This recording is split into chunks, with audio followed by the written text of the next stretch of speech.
दोस्तों, क्या आप जानते हैं कि अल्प्राजोलम, जिसे आप अल्प्रेक्स के नाम से जानते हैं, ये इंडिया में सबसे ज्यादा मिसयूज होने वाली मेडिसिन है।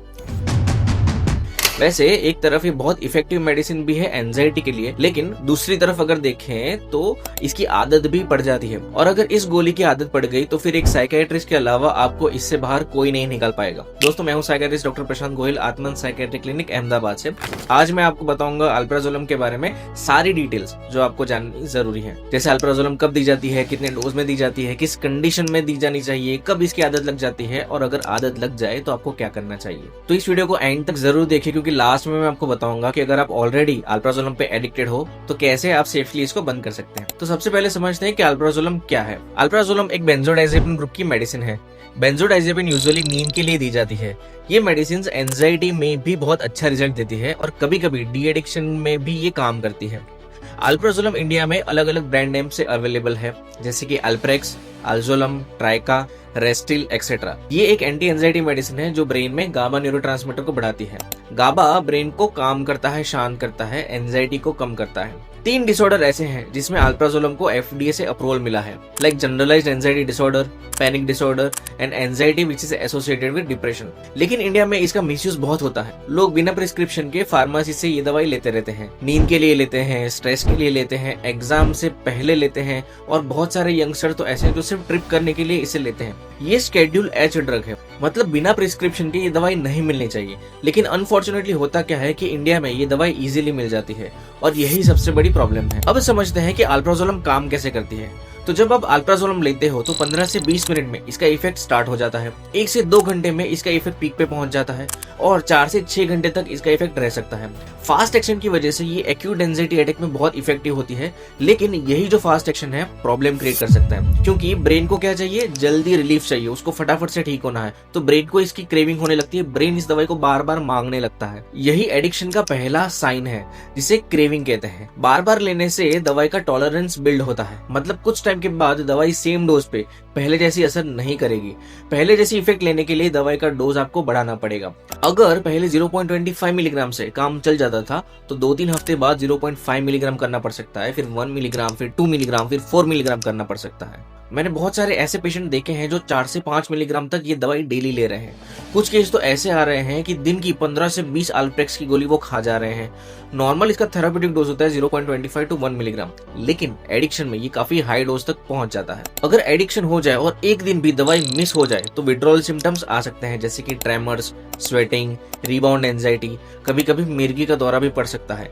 इसीलिए अल्प्राजोलम को साइकियाट्रिस्ट कॉशियसली यूज करते हैं। ये दवाई शॉर्ट टर्म के लिए ठीक है, लेकिन लॉन्ग टर्म के लिए रिस्की हो जाती। अगर आपको ये लगता है कि अल्प्राजोलम पे आप एडिक्ट हो गए हो तो कमेंट सेक्शन में अपनी तकलीफ मुझे लिख के जरूर भेजिए। अब बात करते हैं कि कब अल्प्राजोलम जेन्युइनली जरूरी हो जाती है, इसके इंडिकेशन क्या है। तो first indication is acute panic attack.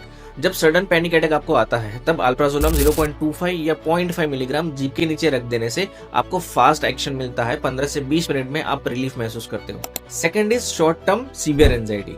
जब कोई मेजर स्ट्रेसफुल इवेंट हो जाए, जैसे कि फैमिली में किसी की डेथ हो जाए, डिवोर्स हो जाए, नौकरी चली जाए, ऐसे टाइम में भी टेम्पररी 1-2 हफ्ते के लिए साइकियाट्रिस्ट इस मेडिसिन को दे सकता है, लेकिन शॉर्ट टर्म के लिए ही देता है, 2 से 4 हफ्ते मैक्सिमम, फिर इसको बंद कर देना चाहिए। Third indication is for bridge therapy. जब ऐसे सारे मेडिसिन जैसे कि एसिटालोप्राम, सर्ट्रालिन जब साइकियाट्रिस्ट स्टार्ट करता है तो उसको उसका काम स्टार्ट करने के लिए 4 से 6 हफ्ते का टाइम लग सकता है। तो तब तक रिलीफ के लिए अल्प्राजोलम दी जा सकती है। जब तक ऐसे सारे अपना काम शुरू कर दे, अल्प्राजोलम को टेपर कर देना चाहिए और फिर उसको बंद करके एसएसआरआई को कंटिन्यू रखना चाहिए। Fourth indication is procedure related anxiety, जैसे कि डेंटल प्रोसीजर हो गया, MRI स्कैन हो गया, जिसमें आपको अगर एंजाइटी हो रही है तो आप अल्प्राजोलम का 1 डोज प्रोसीजर से पहले ले सकते हो। याद रखिए ये सिंगल डोज है, ये रेगुलर डोज नहीं है। और हमेशा याद रखिए कि अल्प्राजोलम कभी भी फर्स्ट लाइन ऑफ ट्रीटमेंट नहीं है। पहले हमेशा एसएसआरआई स्टार्ट करिए, CBT लीजिए, लाइफस्टाइल मॉडिफिकेशन करिए, अपने डॉक्टर से कंसल्ट करिए, उसके बाद ही अल्प्राजोलम आप कंटिन्यू कर सकते हैं। अब थोड़ा जानते हैं कि अल्प्राजोलम का सेफ डोजेज क्या होना चाहिए। तो इसका स्टार्टिंग डोज है 0.25 मिलीग्राम। 2 से 3 टाइम दिन में ये ले सकते हो एज एंड व्हेन रिक्वायर्ड। इसका मैक्सिमम डोज है 4 milligram per day in divided doses. Panic disorder में ये 0.5 टू 1 मिलीग्राम दी जा सकती है। प्रैक्टिकली अगर देखें तो ज्यादातर पेशेंट 0.25 या 0.5 मिलीग्राम पे ही रिजल्ट दे देते हैं, लेकिन अगर 1 मिलीग्राम से ऊपर वो जा रहे हैं रेगुलरली तो ये रेड फ्लैग है। अल्प्राजोलम को सेफली यूज करने के कुछ रूल्स होते हैं, ये भी समझ लीजिए। पहला रूल है इसको SOS बेसिस पे ही लेना चाहिए, नॉट डेली बेसिस पे। एसओएस का मतलब होता है एज एंड व्हेन रिक्वायर्ड, जब जरूरत हो इसे तभी लेना चाहिए। इसका डेली रूटीन नहीं बनाना चाहिए। अगर डेली ले रहे हैं 2 से 3 हफ्ते में तो एडिक्शन का चांस बढ़ जाता है। Second rule is fixed duration. आपको पहले से डिसाइड करना पड़ेगा कि आप कितने दिन तक अल्प्राजोलम लेने वाले हैं, 1 हफ्ते के लिए या 2 हफ्ते के लिए, उससे ज्यादा इसको अवॉइड करिए। Third rule is take in lowest effective dose. जो डोज काम कर रहा है उससे ज्यादा मत लीजिए। Fourth rule is alternative solution, जैसे कि SSRI, CBT therapy, breathing exercises, meditation. तो ये सब आपको सीखना चाहिए before starting alprazolam. Fifth is never combine with alcohol. ये कॉम्बिनेशन डेडली हो सकता है। इससे रेस्पिरेटरी डिप्रेशन और एक्सेसिव सेडेशन हो सकता है। तो ड्राइविंग करते टाइम अगर लिया तो एक्सीडेंट के चांसेस भी हो सकते हैं। Sixth is avoid with other benzodiazepines. अगर आपकी दूसरी बेंजोस चल रही है जैसे कि क्लोनाजेपाम, लोराजेपाम, डाइजेपाम, तो अल्प्राजोलम आपको सेपरेटली नहीं लेना चाहिए। मैंने देखा है कि पेशेंट ये दवाइयां मिक्स करते रहते हैं। एक दिन अल्प्रेक्स ले ली, दूसरे दिन लोनाजेप ले ली, तीसरे दिन एटी1 ले ली। ये नहीं करना चाहिए, आपका नुकसान ही होगा। अब बात करते हैं साइड इफेक्ट की और रिस्क की। तो सबसे कॉमन साइड इफेक्ट है वो है एक्सेसिव सेडेशन या फिर ड्राउजीनेस, जिसमें इंसान बहुत ज्यादा सोता रहता है। सेकंड इज मेमोरी डिस्टर्बेंसेस, याददाश्त कमजोर पड़ जाती है। कंफ्यूजन, डिसोरिएंटेशन, कोऑर्डिनेशन में प्रॉब्लम, चलते चलते इम्बैलेंस हो जाता है। स्लरिंग ऑफ स्पीच, बोलते बोलते जीभ चिपकने लगती है।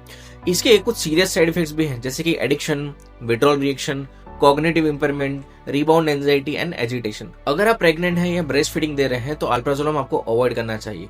सीनियर सिटीजन को अल्प्राजोलम लेने के बाद फॉल्स, कंफ्यूजन, डेमेंशिया वगैरह का रिस्क बढ़ जाता है, तो इसे कॉशियसली लेना चाहिए। अब सबसे इंपॉर्टेंट क्वेश्चन, अगर आप ऑलरेडी अल्प्राजोलम ले रहे हो और बंद करना चाहते हो तो सेफली इसको कैसे बंद किया जाए। तो पहले चेक करें कि क्या आप अल्प्राजोलम पे एडिक्टेड हैं या नहीं। उसके लिए एडिक्शन के साइंस नोट कीजिए, जैसे कि डोज ऑटोमेटिकली बढ़ गया हो, बिना मेडिसिन के एंजाइटी सीवियर हो जा रही हो, अगर एक डोज मिस हो जाए तो आप पैनिक हो जा रहे हो, डॉक्टर से छुपा के आप एक्स्ट्रा दवाइयां ले रहे हो, आप बहुत ज्यादा डॉक्टर्स को मिल रहे हो और उनसे प्रिस्क्रिप्शन ले रहे हो। अगर ये सब हो रहा है तो आपको एडिक्शन हो गया है। अगर आपको एडिक्शन है तो आप खुद से दवाई को टेपर मत कीजिए। टेपरिंग का काम आप अपने साइकेट्रिस्ट पे छोड़ दीजिए। आइडियली 25% टेपर करना होता है एवरी 2 वीक्स। एग्जाम्पल, अगर आप 1 मिलीग्राम डेली अल्प्राजोलम ले रहे हो तो पहले 2 हफ्ते तक 0.75 मिलीग्राम डेली लीजिए। थर्ड एंड फोर्थ वीक के लिए 0.5 मिलीग्राम डेली लीजिए। For week 5 and 6 0.25 milligram daily लीजिए। For week 7 and 8 0.25 milligram alternate days कर लीजिए और वीक 9 पे इसको स्टॉप कर दीजिए। टेपरिंग के दौरान विड्रॉल सिम्टम्स आएंगे, ये नॉर्मल है। इसका मतलब ये नहीं है कि आपको अल्प्राजोलम की जरूरत पड़ी है, थोड़ा बहुत तो आपको सहन करना पड़ेगा। टेपरिंग के दौरान साइकेट्रिस्ट से रेगुलर फॉलोअप लेते रहिए। एसएसआरआई या थेरेपी भी आप साथ में कंटिन्यू कर सकते हैं। So that's it for today. अगर आपका कोई सवाल है तो कमेंट सेक्शन में लिखे मुझसे जरूर पूछिए। अब डिप्रेशन की मेडिसिन सर्ट्रालिन के बारे में जानने के लिए इस वीडियो पे क्लिक करिए। हम मिलते हैं अगले वीडियो में, तब तक के लिए take care of your mental health.